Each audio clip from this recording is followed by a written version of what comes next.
negara-negara di seluruh dunia untuk mencapai kesejahteraan sosial, ekonomi, dan juga lingkungan pada tahun 2030. Nah, salah satu tujuan yang sangat penting adalah kesetaraan gender yang dikenal sebagai tujuan kelima dari 17 tujuan SDGs. Nah, kesetaraan gender ini berarti hak dan juga kesempatan yang sama kepada semua orang, terlepas dari jenis kelamin. Ini bukan hanya tentang perempuan, tetapi juga melibatkan peran laki-laki dalam mencapai keadilan sosial. Terus, kesetaraan gender ini penting karena dapat meningkatkan kualitas hidup, mendukung pertumbuhan ekonomi, dan juga menciptakan masyarakat yang lebih harmonis. Lanjut ke kasus yang ada di Indonesia mengenai kesetaraan gender atau equality gender. Baik, selanjutnya kita masuk ke kasus Indonesia. Kasus yang kami ambil adalah kasus AIS dan dilema buruh perempuan. Nah, kasus AIS ini AIS di Indonesia telah menciptakan intervensi terkait hak buruh perempuan dalam beberapa tahun terakhir. Terdapat laporan tentang kehadiran dan bayi lahir masih di kalangan buruh perempuan yang bekerja di sana. Situasi ini mencerminkan ketidaksetaraan gender dan disebabkan oleh stigma budaya dan analisa dan marginalisasi lingkungan kerja. Nah, ini berita yang kami ambil di kasus AIS dilema buruh perempuan di Indonesia dan pentingnya kesetaraan gender. Intinya di kasus ini perempuan itu mengalami penindasan di mana antara laki-laki dan perempuan itu laki-laki itu lebih mengutamakan budaya patriarki. Jadi perempuan di sana itu ditindas dengan tidak layak. Maka terjadilah dia keguguran dan bayi lahir di perusahaan tersebut. Nah, itu kasus pertama di Indonesia. Jadi itu mengalami ketidaksetaraan gender antara perempuan dengan laki-laki. Jadi laki-laki itu lebih tinggi daripada perempuan, dan perempuan itu yang kayak babu. Itulah budaya patriarki. Nah, selanjutnya ada kasus lanjut kasus yang ada di Amerika Serikat. Nah, kita mau ngambil kasus tentang perbedaan gaji antara gender di Amerika Serikat. Nah, perbedaan gaji ini antara laki-laki dan juga perempuan masih menjadi isu yang signifikan. Pada tahun 2024, perempuan yang bekerja penuh waktu atau full dari pagi sampai malam itu rata-rata hanya mendapatkan sekitar 84 sen untuk setiap dolar yang diperoleh laki-laki untuk pekerjaan yang sama. Itu menunjukkan bahwa meskipun ada kemajuan kenaikan gaji, ini hampir tidak berubah dalam 2 dekade terakhir. Nah, kasus di Amerika Serikat ini, perempuan kulit hitam itu dan juga Hispanik mengalami kesenjangan gaji yang terbesar. Upah per jam perempuan itu sebagai bagian dari upah per jam laki-laki kulit putih, dan juga penalti upah per jam menurut ras dan juga etnis pada tahun 2023. Nah, di sini ada data terlampir mengenai upah gaji antara perempuan kulit hitam dan Hispanik.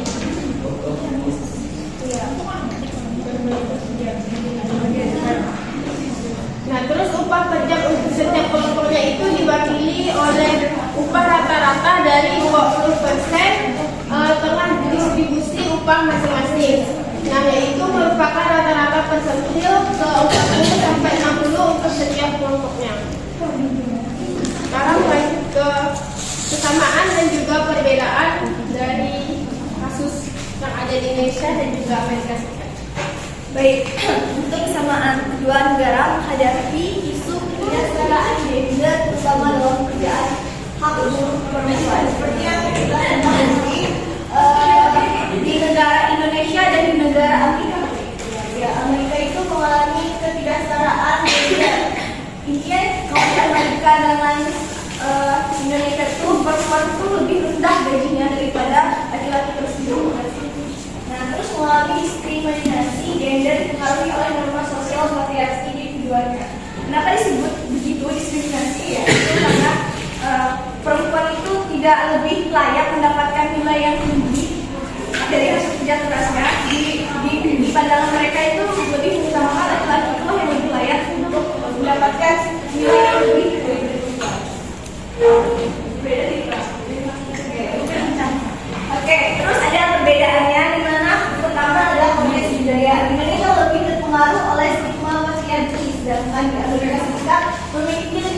berinisiatif untuk memperjuangkan kesetaraan. Nah, di konteks budayanya di Indonesia sendiri ini budaya patriarki memang hampir masih ada, tapi ya tidak semua. Tapi masih ada dan masih cukup tinggi stigma patriarkinya. Sedangkan di Amerika Serikat itu sendiri dia sudah mulai melakukan upaya untuk kesetaraan gender. Sebenarnya yang kita lihat saja pas Presiden Amerika lah, Presiden Amerika Donald Trump, Donald Trump itu kebijakan bahwa di Amerika Serikat itu harus mempunyai 2 kelamin jenis kelamin gitu. Nah, jenis kelaminnya itu laki-laki dan juga perempuan. dan Donald Trump itu juga sedang mengupayakan supaya antara wanita dan perempuan itu tidak lagi mengalami ketimpangan. Selanjutnya kebijakan. Nah, di Amerika Serikat memiliki undang-undang seperti Equal Pay Act. Sementara di Indonesia implementasi kebijakan seringkali kurang efektif. Jadi kebijakan antara Amerika dan Indonesia itu masih berbeda, dan di Indonesia itu masih kurang dan perlu lagi lebih khusus lagi untuk di fokuskan. Selanjutnya.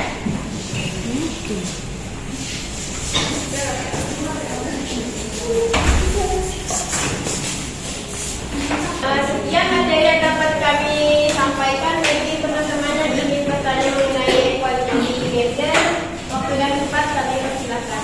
Kami membuka 2 pertanyaan. Izin ya, tesnya dari kelompok 4. Bagaimana peran pendidikan dalam mengusahakan kesetaraan gender, di mana tuh kan jadinya perempuan walaupun dia sudah berpendidikan tinggi, tetapi tuh tetap tidak menerima upah yang semestinya karena dianggap tuh laki-laki tetap memiliki tanggung jawab yang lebih tinggi daripada perempuan. Gimana pendidikan bisa perannya lah, gimana biar itu tidak terjadi kesenjangan gender, biar setara. Rediana izin bertanya, kan ini kan kalian kan tujuan STM-nya itu kesetaraan gender ya. Nah, sedangkan dari kasus-kasus kalian tadi itu tuh kebanyakan ya merugikan pihak perempuan gitu kan.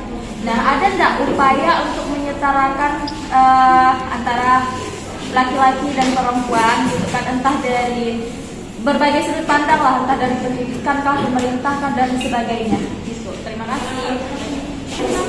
Izin menjawab ya pertanyaan dari Izia.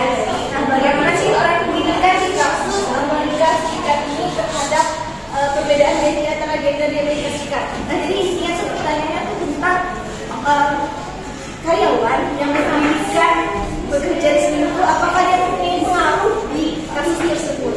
Nah, kami sudah melakukan analisis dan diskusi terhadap kasus ini. Nah, di Amerika Serikat di itu peran pendidikan memiliki pengaruh yang cukup kuat, di mana seperti yang kita tahu awalnya perbedaan gaji laki-laki dan perempuan itu lebih rendah daripada laki-laki, apalagi laki-laki yang berkulit atau putih. Nah, di mana peran pendidikan itu berpengaruh di kesamaan gaji. Misalnya gini, laki-lakinya tuh dia tidak berpendidikan, tapi dia putih, dia memiliki gaji yang tinggi daripada perempuan. Nah, tetapi kalau perempuan itu berpendidikan, walaupun dia hitam, nah dia itu memiliki kesamaan gaji dengan laki-laki yang putih tadi. Itulah pengaruh pendidikan yang di kasus Amerika Serikat ini. Apakah dapat dipahami, Izya? Bisa. Izin jadi menjawab pertanyaan dari dirimu mengenai bagaimana upaya yang dilakukan pemerintah lah salah satunya ya untuk mengatasi ketidaksetaraan gender. Nah, seperti yang kami di sini kan mengambil 2 kasus kan antara Amerika Serikat dengan Indonesia. Nah, untuk yang di Amerika Serikat itu sudah membuat atau memiliki kebijakan undang-undang seperti Equal Pay Act. Nah, Equal Pay Act ini atau equal intinya gitu EPA. Nah, itu tuh artinya setiap karyawan itu memiliki gaji yang sama untuk setiap jenis kelaminnya gitu, tanpa memandang ras dia hitam atau putih. Nah, di situ dia harus mempunyai gaji yang sama. Nah, terus untuk yang di Indonesia itu sudah menerapkan kebijakan seperti PUG atau pengurus kesamaan gender. Nah, di situ juga tidak lagi membedakan antara dia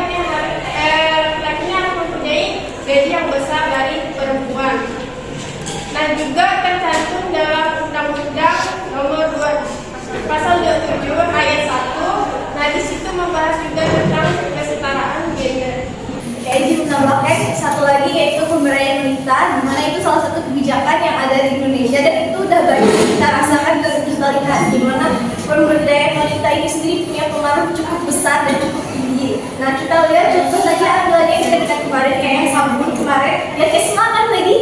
Nah itu kan salah satu pemberdayaan wanita juga. Nah di situ bisa menjadi salah satu pendorong kita supaya kita bangkit dari ketimpangan gender antara laki-laki dan perempuan tersebut. Dan yang pasti pendidikan untuk perempuan itu harus, kalau perempuan berpendidikan, dia punya pegangan dan pikiran yang luas, dia akan bisa jadi potensi dan tidak akan mengalami ketimpangan. Dan dia bisa bersuara lah ibaratnya untuk laki-laki yang suka berpihak gitu. Sekian dari Kami sampaikan dan teman-teman menyampaikan kesimpulannya. Nah,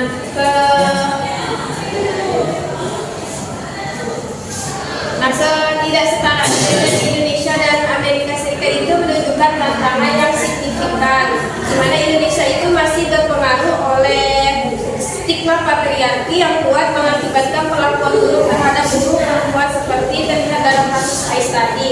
Nah, sementara itu meskipun Amerika Serikat memiliki undang-undang seperti Equal Pay Act, kesenjangan gaji antara laki-laki dan perempuan tetap menjadi isu yang perlu ditangani. Situasi ini membuat perhatian dan juga tindakan untuk memperbaiki kondisi kerja serta memperjuangkan hak-hak buruh perempuan di kedua negara tadi. Jadi menambahkan kesimpulannya lagi. Nah jadi intinya ketidaksetaraan gender itu masih banyak terjadi di negara Indonesia ataupun negara luar. Maka karena itu melalui pendidikan ini kita menumbuhkan kesadaran gimana nih untuk menghadapi tantangan yang lumayan berat ini dan gimana caranya kita ini terus berkontribusi untuk kemajuan dan perubahan. Sekian dari kami. Baik, sekian dari kami akhiri. Wassalamualaikum